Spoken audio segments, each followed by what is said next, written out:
is I think we have Magnolia Street on the agenda first. So are the presenters ready to come on and do your presentation? I don't know if you need it to do any screen sharing or whether it's mainly a oral presentation.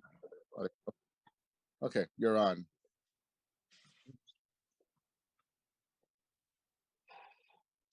Good evening.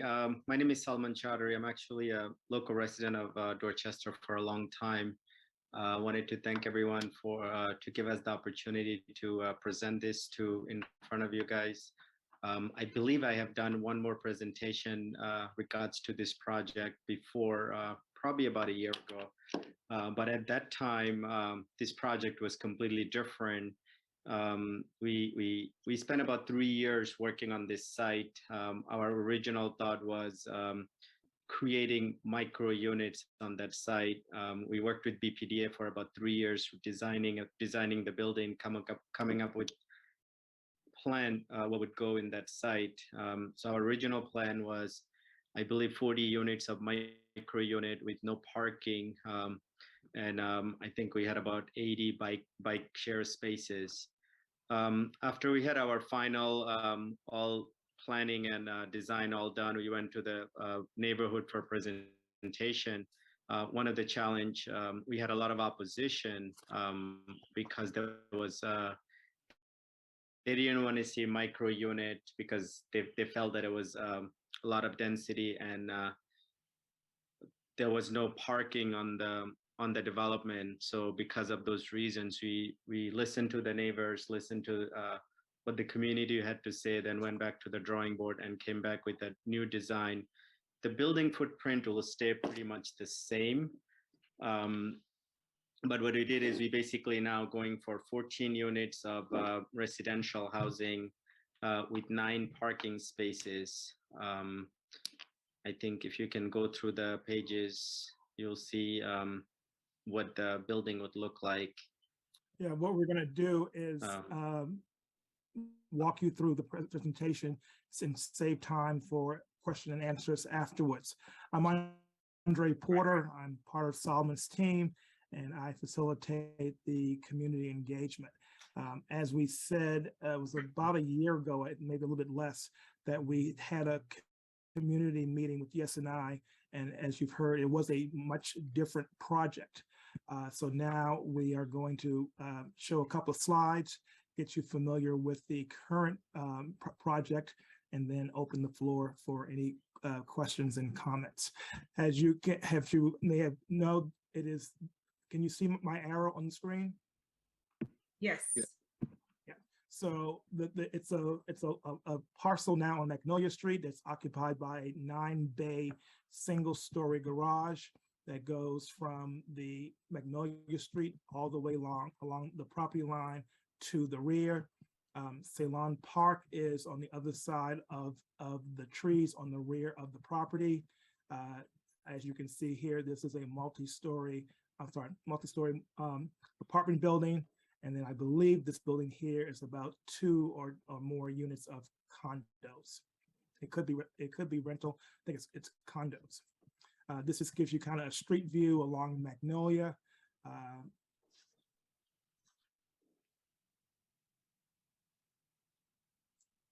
This is Magnolia going towards Intervale.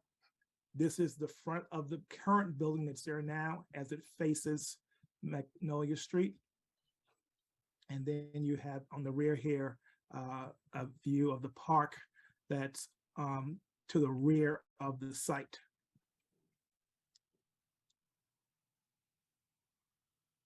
This is a proposed structure. What you see here is a 4-story building. The first floor is lobby and entrance to the garage parking with 3 floors of housing. And this is the front view from Magnolia.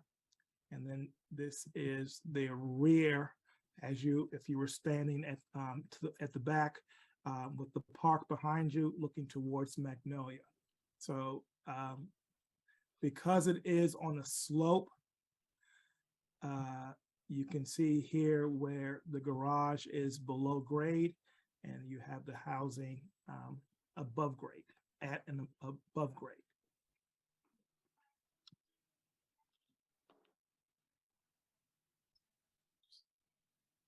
This is the ground floor.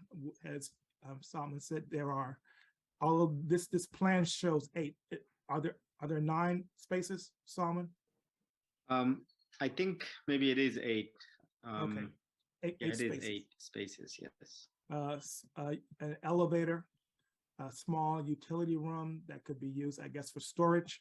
And then also there's a stairwell to the upper floors.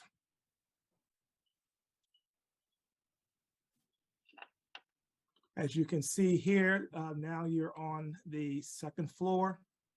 The first unit, 900 square feet. Second unit, so these are all on the first floor. These are all, Solomon, they're 1 bedrooms, correct? No, it's mostly 2 bedroom, 3 bedroom. Most of the units are 2 bedroom. I think there's 4 throughout the building. There's 4 1 bedroom units. Yeah, hold on. Then there is 9 2 bedroom and 1 3 bedroom. Yeah, there's a chart here on the screen. I just have the, can people see this chart here? So as you can see here. Can see the details. Yeah, I'm going to try to enlarge the screen for you. Is that better? Can you repeat the unit mix? So there is 4 1 bedroom unit, 1 3 bedroom unit, and 9 2 bedroom units. So a total of 14.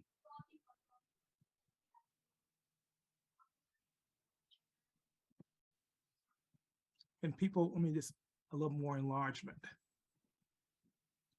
So here's the unit count here.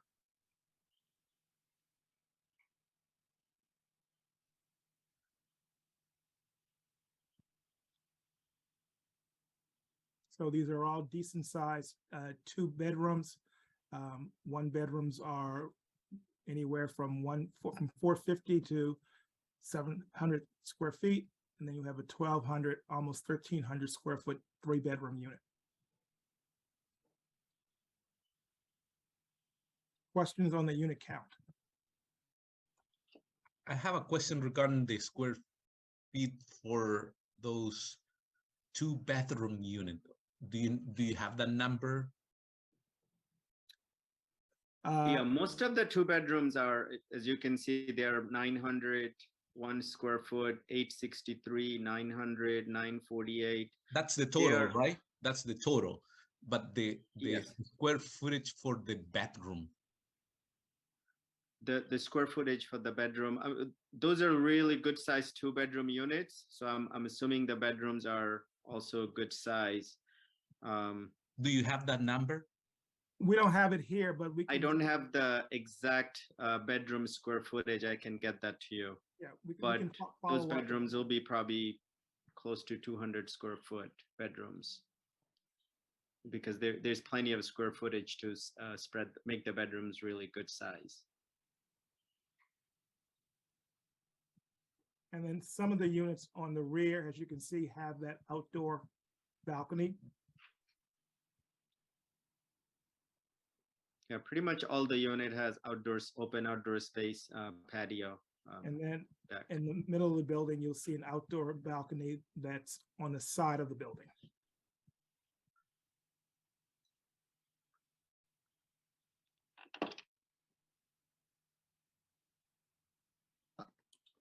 So as we go up,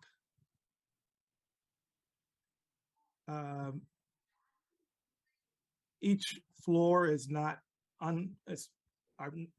exactly a match, but they're pretty similar in terms of about 3 units on each floor. Some have 4 because we have 14 units in total. But as you can see, they all have some open space. If you're on the rear, you have both the rear balcony and you have also a side balcony.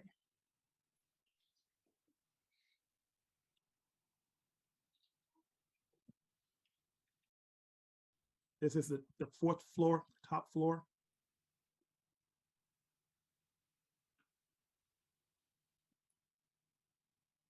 You have an interior stairwell.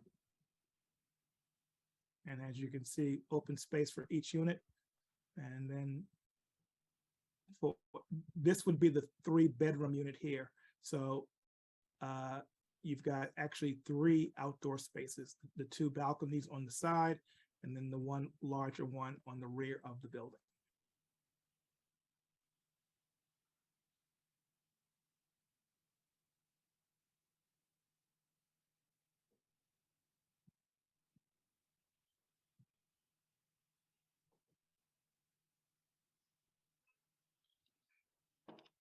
This would be a side view of the property where you can see the outdoor balconies for the units.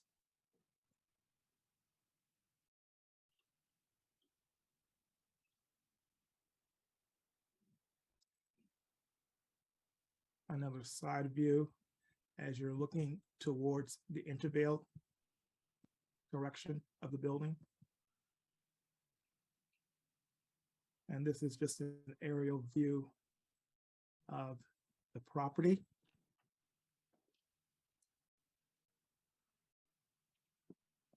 And then, of course, you have the park to the left. We have been working with Parks Department, given the radius of the property proposed development from a public park.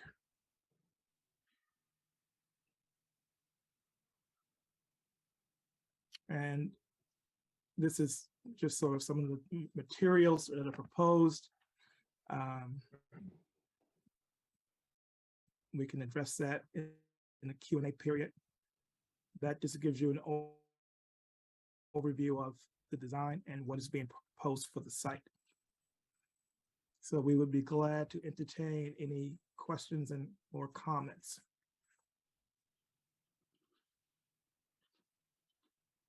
Great, thank you, Mr. Porter. I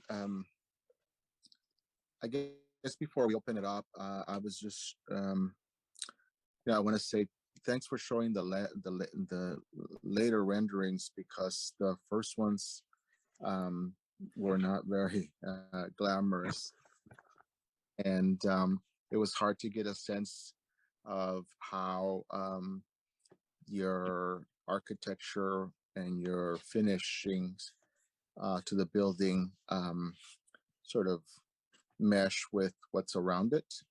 So can you speak to that a bit, how it fits with some of the abutting properties or not? And then I'm also wondering, I know you mentioned the conversation about with parks, but I am actually interested in figuring out, so what green space does the property itself have? I know I know that there's nice balconies and open space, but is there green space, and how do the setbacks actually look for that property? So the park is requiring us that we have 30-foot setback from the park. So I think we meet that, or we're very close to it. In terms of the our goal is so we'll make that mostly the green space. There's balcony. We do have a shared driveway between our property and the smaller 2-family or 3-family that's on the left of the building. There'll be a shared driveway, then you kind of like drive to the back of the building and you go into the garage door.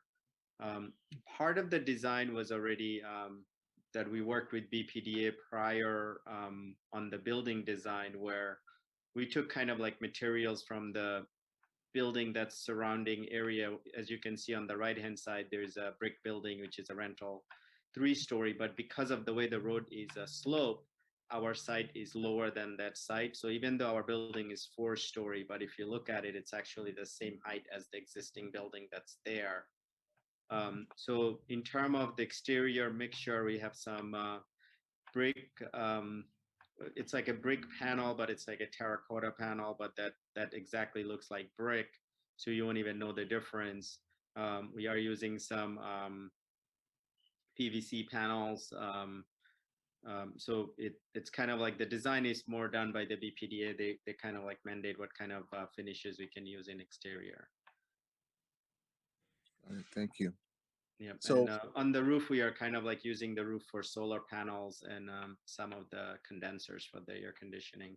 As this is going to be a homeowner building, so we're going to sell these units. Hopefully, can find buyers from the neighborhood who kind of like buy into the neighborhood to live in this building. so the perfect segue to questions around affordability, where you're considering.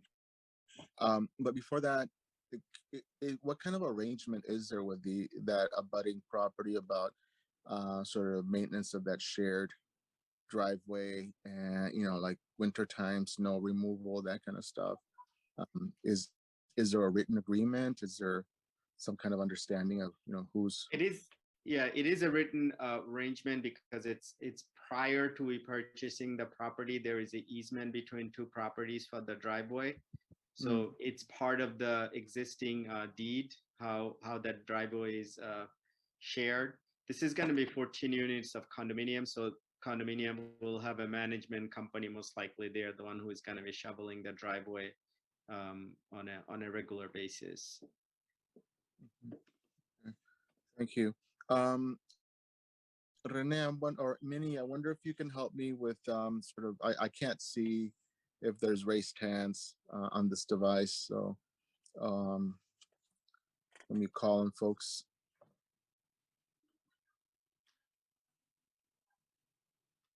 Let's see. I don't see hands raised.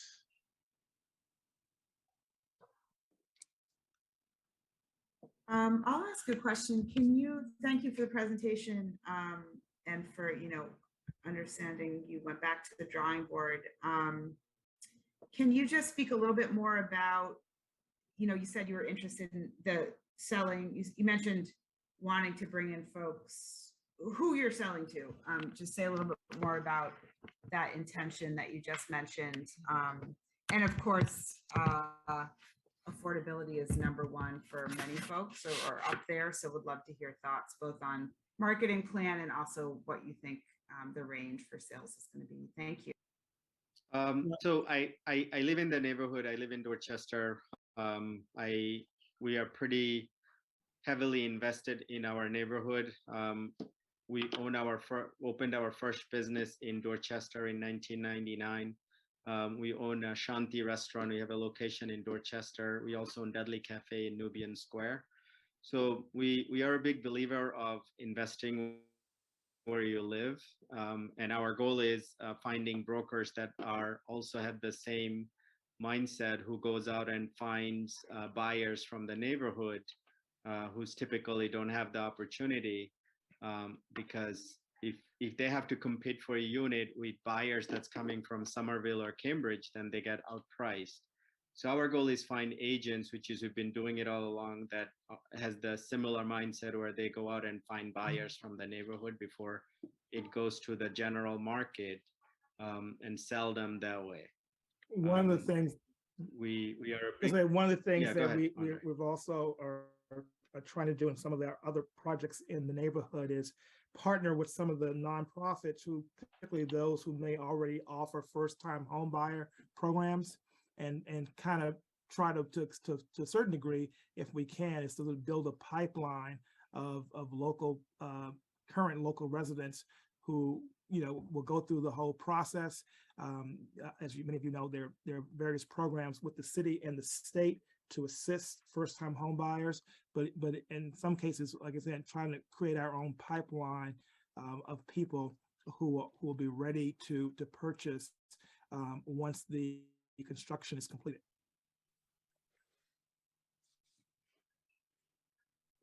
Thank you. And any, what can you share with us just about sales price or projections of like that at this point? We can't really come up with a price, because the way the construction cost is right now, because we actually started this project 3 years ago. in terms of like trying to get a approval and get a building permit. So we don't know where we're gonna end up with our permitting process, and the market will dictate. Our goal is build it as efficiently as less costly as possible, and pass on that savings to the buyers. We're also, as many of you know, in a rising interest rate environment, and that obviously has an impact on the purchase price and people's affordability, which is why we are, want to work with some of the city and state resources so that we can assist those people who may already be in the neighborhood with financial assistance, and hopefully have them be able to qualify and be potential buyers as this building is under construction. Thank you. I have a question also about, you mentioned at the beginning that you had gone to the neighborhood when your previous plan was pretty much complete, and then there was a lot of pushbacks, hence this new plan. Have you gone back with this one to abutters? We met with some of the neighbors on one-on-one, but we waiting for the mayor's office to set up the butters meeting. Yeah, I think they have it scheduled Yeah, for. We're gonna have a butters meeting. I believe it's the second week of October, and that's being hosted by ONS. Yep, great. Well, I don't have any specific questions. So Rene, do you want to say something? Yeah, I was gonna say that it would be good to when the city confirm that butters meeting, if we can get a flyer from the developer, or if the city create a flyer and give it to you, forward to Minio and I. It will be good to include it in the newsletter that we send out to our members. So when we get the flyer from the city, typically, and it may have changed recently, but they typically give us the flyer. We make copies and then we distribute it, within I want to say a 300-foot radius. But to whom at DSNI should we email the flyer once we have it? Minnie McMahon or Rene Mardones. Okay. Both. I have the contact, so Andre, I can email that as soon as I have the flyer. Got it. But sorry, I just thought of something else. But this hasn't gone yet before. Hasn't been submitted to the city yet, so there's no sense of the variances that you would require. No, we submitted this plan to the city. I'll forward the rejection letter. Okay, thank you. No, we did submitted that already. Okay, appreciate it. Marcos, good. Chris Thanks. O'Keefe has her hand up too. I'm sorry, Chris. who? Well, go ahead. Hi, thank Go you. ahead. I just want to confirm, going back to the sales prices, this is going to be trigger the inclusionary development guidelines, correct? So you would have to do at least 13% of the units need to be affordable? Yeah, so we have total of 14 units. I think we're doing at least 2 of those will be affordable.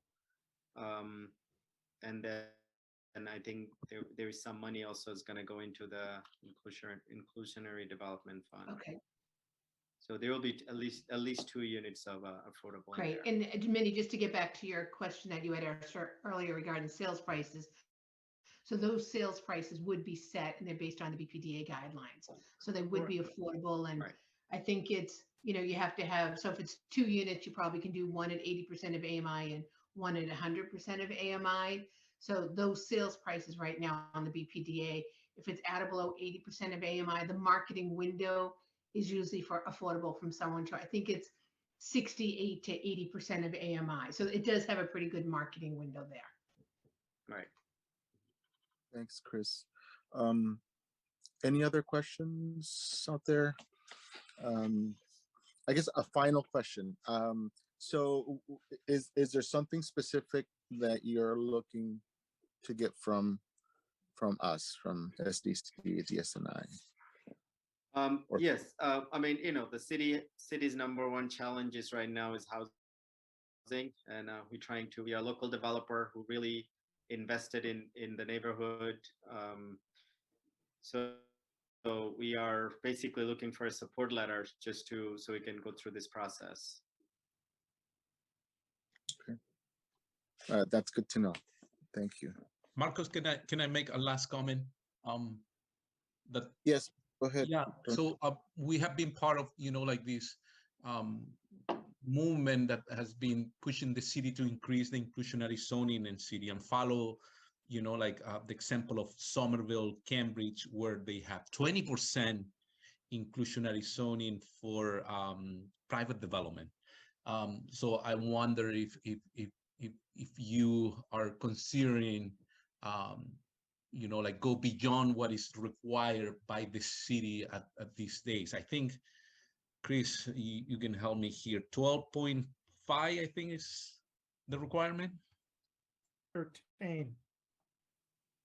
Yes, it's 13. 13%. 13, So, okay. Yeah. Just that has a comment. Yeah, thanks. We would love, I was gonna say, go ahead, Andre. I was gonna say, we would love to go 20%. That would be 3 units. And the challenge is trying to get through the process so we can nail down construction costs and then determine, can we go that extra unit to get to 20%? It's just hard to, at this point, I would say, hard to commit, but it's something that we've tried to do in all of our projects. This one, again, because of the length of time and money spent to date, it's until we have a little more certainty, it's kind of hard to go that extra unit until, again, we have a few more things nailed down. But it's something that we would definitely be willing to consider once. This project is very challenging because there's not a lot of density. You can pull it off 20%, higher than number that's required by the city if there's a lot of density, but because of it's a smaller project and the type of construction this is, with building the underground garage space, it just becomes really expensive. So then financially it's not feasible. The project numbers doesn't work.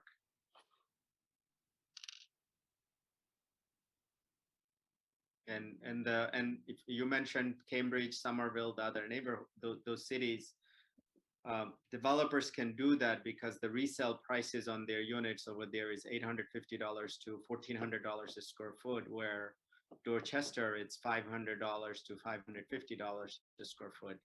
And in terms of the construction costs, it's same. You're buying the same material from same stores and the same suppliers. So in terms of the resale price point, it's completely different.